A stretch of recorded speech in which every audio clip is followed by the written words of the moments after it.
মোথাবাড়ি কাণ্ডের তদন্তে আজ সুপ্রিম কোর্টের রিপোর্ট দেবে এনআইএ। আপনারা জানেন মালদার কালিয়াচকের মোথাবাড়িতে যে ঘটনা, সেই ঘটনার তদন্তে কিন্তু ইতিমধ্যেই এনআইএ আধিকারিকরা এবং একেবারে তৎপরতার সঙ্গে জিজ্ঞাসাবাদ চলছে। সেখানে দাঁড়িয়ে আজ সুপ্রিম কোর্টের রিপোর্ট দেবে এনআইএ। সুজাপুরের মিম প্রার্থীকে জিজ্ঞাসাবাদ এনআইএর এবং 40 জন বিএলওকে জিজ্ঞাসাবাদে তলব করা হয়েছে। কর্তব্যে গাফিলতিতেও কিন্তু শোকজ করা হয়েছে এডিএমকে। ইতিমধ্যে কিন্তু নির্বাচন কমিশন সূত্রে এমনটা খবর পাওয়া গিয়েছে। তারই পাশাপাশি মোথাবাড়ি কাণ্ডের তদন্তে আজ সুপ্রিম কোর্টে রিপোর্ট দেবে এনআইএ। সরাসরি আমাদের সঙ্গে রয়েছে আমাদের প্রতিনিধি মৌমিতা মিত্র। মৌমিতা, আজ সুপ্রিম কোর্টে রিপোর্ট দেবে মোথাবাড়ি কাণ্ডে এনআইএ। দেখো, ইতিমধ্যে সুপ্রিম কোর্টে যে মামলা চলছে সেই মামলায় বলা হয়েছিল যে সোমবার অর্থাৎ আজকে পরবর্তী শুনানির দিন এনআইএকে তদন্তের অগ্রগতির রিপোর্ট জমা দিতে হবে। সেই মতো আজকে এনআইএ সুপ্রিম কোর্টের রিপোর্ট জমা দেবে। ইতিমধ্যেই তুমি জানো যে ডিআইজির নেতৃত্বে 24 জনের একটি টিম তারা ইতিমধ্যেই মালদার মোথাবাড়িতে পৌঁছে গিয়েছেন। তারা তদন্ত করছেন। মোথাবাড়ির বিডিও অফিস থেকে শুরু করে মূল যে ঘটনাস্থল, যেখানে জুডিশিয়াল অফিসারদের ঘেরাওয়ের মুখে পড়তে হয়েছিল, তাদের গাড়ি ভাঙচুর করা হয়, তাদেরকে আক্রমণ করা হয়, সেই পরিপ্রেক্ষিতে ইতিমধ্যেই তারা কিন্তু বিচারকদের সঙ্গে কথা বলেছেন, অর্থাৎ জুডিশিয়াল অফিসারদের সঙ্গে তারা কথা বলেছেন।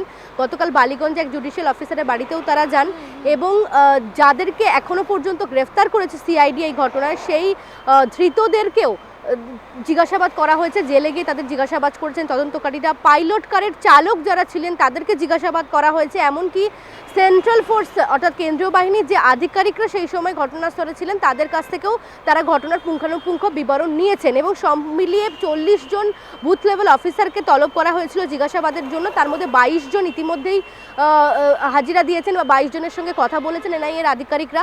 সুজাপুরের মিম প্রার্থী রেজাউল করিম, তার সঙ্গে কথা বলেছেন এনআইএর আধিকারিকরা এবং ইতিমধ্যে তুমি জানো যে এডিএম তাকে শোকজ করা হয়েছে এবং ইতিমধ্যে মোফাক্করুল ইসলাম যাকে গ্রেফতার করেছে সিআইডি, তার সঙ্গে এই এডিএমকে দেখতে পাওয়া গিয়েছিল যে তিনি বিভিন্ন রকম বক্তব্য রাখছেন বিক্ষোভকারীদের উদ্দেশ্যে।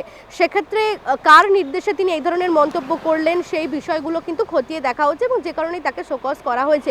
এনআইএ আধিকারিকরা তারা কিন্তু একেবারে টাইম লাইন ধরে ধরে গোটা বিষয়টির তদন্ত করছেন। অর্থাৎ যেভাবে সকাল 10:30 থেকে একেবারে রাত্রির 8টা, 8:30 পর্যন্ত জুডিশিয়াল অফিসারদেরকে ঘেরাও করে রাখা হয়েছিল এবং কেন এই ধরনের পরিস্থিতি তৈরি হলো, পাশাপাশি জুডিশিয়াল অফিসাররা তারা আগে থেকেই কিন্তু জেলা প্রশাসনকে তারা চিঠি দিয়ে জানিয়েছিলেন যে যেখানে তারা কাজ করছেন অর্থাৎ বিডিও অফিস, সেখানে কাজ করতে গিয়ে তাদের নিরাপত্তাজনিত সমস্যা তৈরি হচ্ছে। সেক্ষেত্রে যাতে পর্যাপ্ত নিরাপত্তার ব্যবস্থা করা হোক সেই বিষয়টা তারা কিন্তু জানিয়েছিলেন। তারপরেও কেন জেলা প্রশাসনের তরফ থেকে তাদের কাজের জায়গা বদল করা হলো না সেই বিষয়টা এনআইএ আধিকারিকরা খতিয়ে দেখছেন এবং এখানে যিনি পুলিশ সুপার রয়েছেন বা জেলা শাসক যিনি রয়েছেন তাদের কর্তব্যেও বেশ কিছু গাফিলতি রয়েছে বলেই এনআইএ আধিকারিকরা মনে করছেন এবং এই 2-3 দিনের তদন্তে যা যা অগ্রগতি হয়েছে তারা যাদেরকে জিজ্ঞাসাবাদ করেছেন সেই অগ্রগতির রিপোর্ট আজকে সুপ্রিম কোর্টে জমা পড়বে এবং অত্যন্ত সেন্সিটিভ একটা বিষয় আমরা দেখতে পাচ্ছি যে একদিকে যেরকম বিচারক, মহিলা বিচারকরা তারা একেবারে বিক্ষোভের মুখে পড়েছিলেন, তাদের প্রাণ সংশয় পর্যন্ত তৈরি হয়েছিল, সেই বিষয়টা যেরকম থাকছে এবং সেক্ষেত্রে বিক্ষোভকারীরা তারা যেভাবে দীর্ঘক্ষণ জুডিশিয়াল অফিসারদের ঘেরাও করে রাখেন এবং যখন তাদেরকে এসকর্ট করে বের করে নিয়ে যাওয়ার চেষ্টা করা হচ্ছে তখন যেভাবে গাড়ি ভাঙচুর করা হয়েছে, সেক্ষেত্রে জেলা প্রশাসনের যেরকম একটা বড় ভূমিকা ছিল, স্থানীয় পুলিশ প্রশাসনের একটা বড় ভূমিকা ছিল, পাশাপাশি কেন্দ্রীয় বাহিনীর আধিকারিকরা তাদেরও কিন্তু তারা যেহেতু ঘটনাস্থলে ছিলেন তারা কতটা সক্রিয় ভূমিকা নিয়েছিলেন সেই বিষয়টাও খতিয়ে দেখার প্রয়োজন রয়েছে এবং সকাল থেকে যেখানে বিক্ষোভ চলছে সেখানে কেন অতি দ্রুত সেখানে পদক্ষেপ করা হলো না, পুলিশ কেন এত দেরিতে পৌঁছলো, সেই বিষয়গুলো সবটাই কিন্তু এনআইএ আধিকারিকরা তারা খতিয়ে দেখছেন এবং এখনো পর্যন্ত তদন্তের কি কি অগ্রগতি হয়েছে বা জিজ্ঞাসাবাদে কি কি তথ্য তারা পেয়েছেন সেই গোটা বিষয়টাই রিপোর্ট আকারে আজকে এনআইএর তরফ থেকে সুপ্রিম কোর্টে জমা দেওয়া হবে। ধন্যবাদ মৌমিতা।